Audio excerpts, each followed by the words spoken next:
What's up, guys? I'm Alexis Eunice, and welcome to our mid-innings match day show. Now, I know we say this every night, but this literally is a big one in the IPL tonight. A top of the table clash. Only net run rate separates these two sides as Kolkata travel to the Chepauk to take on Chennai. So let's have a look at how things are going. When we look at the summary card, you will see that it does not paint a pretty picture for Kolkata. They were sent in to bat first, something that they probably did not want to do, and they only managed to muster 108 runs for the loss of 9 wickets. Andre Russell there in the end with a half century, but it wasn't a pretty half century. It wasn't a comfortable half century for the Jamaican, and we didn't get to see the fire that we're used to seeing from him. I've got Sean Tait and Deep Dasgupta here with me, so if it's anyone that can explain exactly what we just saw and the struggles of Andre Russell and Kolkata, it's you guys. So where do you want to start? Well, I mean, yeah, we obviously it wasn't the usual innings we're used to from him, but still, thankfully for him, he was playing for Kolkata because he actually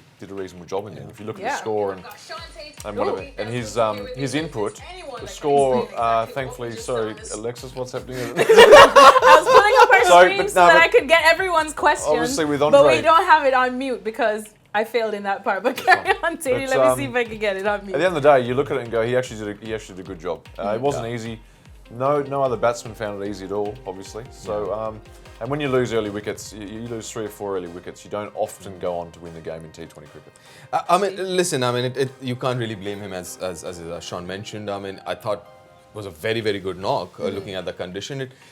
But you still have to look at the top order batsmen and the way they got out, the way Chris Lynn got out, the way Nitish Rana got out, Robin Uthappa got out.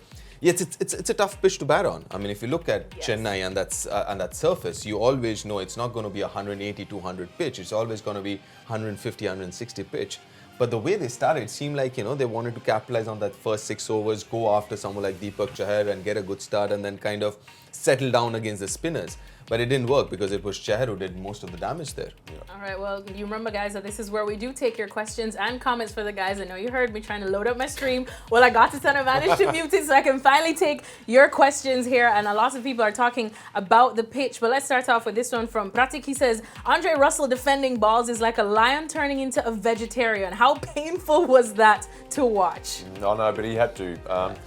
He had the other thing on his mind was obviously getting on strike at the right times. It caused a run out.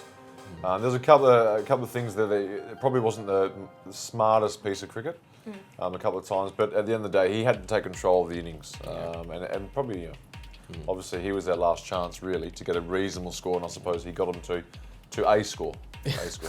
A score, indeed. Yeah. Well, there's actually a lot of questions and comments, rather, I would say, from people asking about the pitch itself. Clearly, fans not happy with the pitch. Listen, okay, I've got an opinion here. We keep talking about good pitches and bad pitches. As far as I see, there are no bad pitches. Yeah. There's a 140 pitch, there's a 160 pitch, and there's a 180 pitch. On a 140, 150 pitch, something like this, you need more skill from the batsman. And if you look at a 180 pitch, you need more skill from the bowlers. So I don't look at pitches and say it's a good or a bad pitch. It's what it is. It is what it is for both the sides. Either it's, and you adapt to it.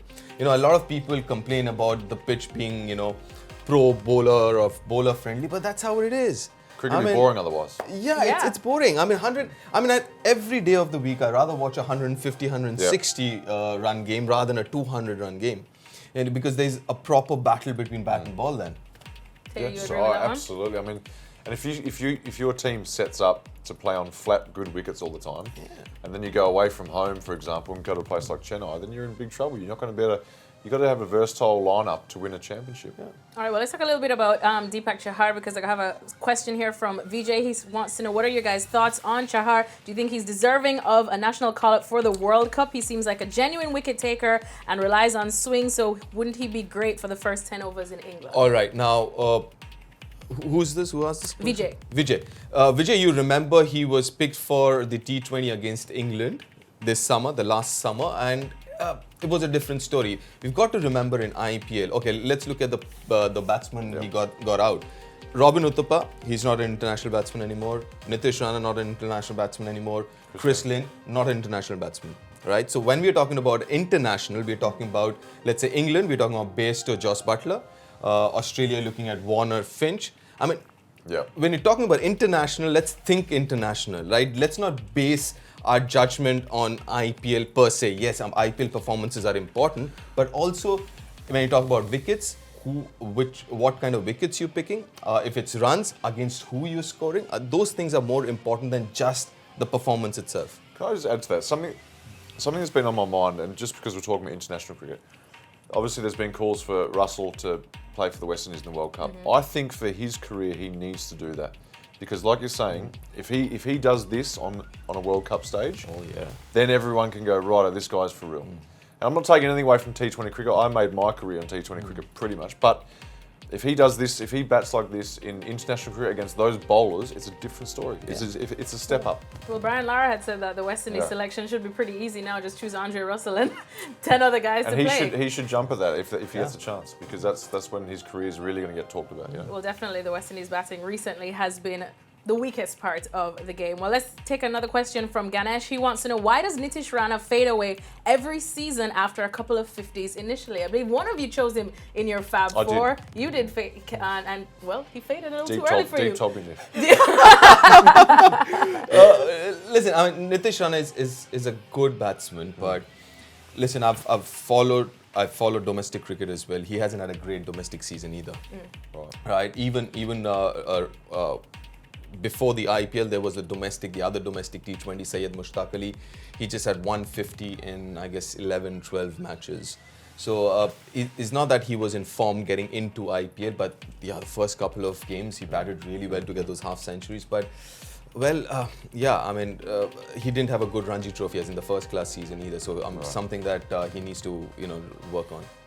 All right, let's take another one from Ankit Kumar, who's always here. Ankit, I see you. He says that this pitch brought out all the shortcomings of Kolkata's batting lineup. A lot of them got out playing some shots. Did you guys see that as a shortcoming? Obviously we talked about the way your team sets up, and they're an explosive team. They take the game on, and Deep's right, on a wicket like this, sometimes you have to tinker with your game a little bit, change the way you go about it. They just kept wanting to hit out, didn't they? And on a wicket like this with some smart bowlers and a smart captain, it's difficult to do. Funny that you should say that, because there are tons, and we know how much people love MS Dhoni, of course, but now a lot of people are calling him genius. I mean, Ankit asked this question as well. Is the difference between MS Dhoni? Is there a difference between MS Dhoni using his resources, especially than, say, you see other captains doing the IPL? I would say yes. I would say definitely yes, because one of the biggest things that he has is knowing the limitation of every player. He would not expect Deepak Char to do something that Deepak Char can't do. He would not expect Bhaji to do something that he can't. For example, every time they feel poorly, and he's been asked about it, he says, listen, we are all aging here, so we expect the fielding to be average. You can't expect them to feel like, say, a Virat or someone. So he understands the limitations, and his expectations are based on those limitations. That's the reason he's able to get the best out of them. That's what I absolutely. Oh, I mean, I've got nothing really to add, but that's exactly how he goes about it. I mean, he's probably one of the best captains of all time. We're talking about here. So you expect him to make some good moves, and obviously his calmness under pressure. So I think while he's still playing, we should all enjoy having a captain like him, because there's not many around. Sachi says, I think Karthik missed a crucial opportunity to boost his chances of making it to the World Cup, and that too on his home ground. Deep? Yes, absolutely yes. And somebody who plays spin well. He's somebody who's got all the shots. He can sweep, he can step out, he can defend. He's a test player as well, so he's got all those dimensions in his batting. But yes, it was a good opportunity, and also stamp his authority on this team as well. I mean, he's come in last year in this team, and KKR has always been a very captain-centric team. So this was a great opportunity for him, get a 50-60, get his team to 120, 130, and say, listen, you know what, this is my team now. I'll tell you what's going to be interesting watching Delhi's next game with Hunt. Has he got a chance to sneak in there? We won't talk about that now. We'll get to talk about that soon. I have a question here from Shakira, some girl power here. Hey, she says, I don't think Sunil Narayan should open when Kolkata are batting first. What do you guys think? I think it depends on the wicket a little bit, I suppose. But at the same time, I mean, that's what 2020 is all about, throwing a guy up there to hit out, and then if it comes off like it did the game before, then it's a good move. But I like the idea of him opening batting. I think it's good for the game. But I just think that the guys can. He doesn't like fast bowling through here, so there's ways of getting him out early and stopping him. But I mean, at the same time, it's worked in the past. Yeah. So. But the other side of that is if you don't open with him, where does he bat? He bats at Exactly. number 8, 9. So you're actually wasting him. You might as well put him up there and say, you know what, enjoy yourself, just go and just have fun there. I mean, this just wasn't his day. It wasn't anybody's day really for batting for Kolkata at the very least. So can't really blame him. Anyway, someone else that we've been talking about more so with the ball is Harry Gurney after his first match the other day. Tait, you said you definitely like his vibe. Ashish wants to know if you think he could be the man for Kolkata tonight. Oh, look, it's going to take a pretty special performance, I think. And the only thing that I think I think he's a good bowler and all that. But I think obviously with the wet ball, wet ground, that might be interesting to see how he goes because the ball's not gripping. It's probably sliding on a little bit more now. So it's going to be really interesting to see how he goes, for sure. All right, well, I think the players are heading on back out there, so we have to wrap things up quickly. Final comments, gentlemen. 109 is the target. Well, I mean, if Shane Watson gets going, it's lights out. Tait wants this to be over in 10 overs. No, that's not going to happen. Listen, it's Deep's not CSK. gonna happen. It's CSK. They'll drag it. I won't be surprised if they drag it to the 20th over and finish it in maybe the 90th or 20th. Don't you hit the winning runs in the last over? Oh, and then it'll just be magical. Could not be any more magical than that. I believe we have a poll as well, so it's time to check out some of the results. And the poll is, it's going to come up just now. 1 Mississippi, 2 Mississippi. All right, it's going to come up just now. There we go. Will Kolkata be able to defend their modest total against Chennai? 53 or 52% of you, because I believe voting is still kind of going on, say So no. 48% and 48% says say yes. That's a lot closer than I thought.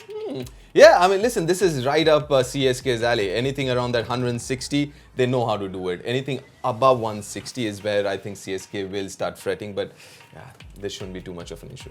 All right, time to wrap things up because I know you're tired of hearing from us because it's time for the actual match itself. We'll be back to break it all down for you again in our post-match show, so make sure you catch it.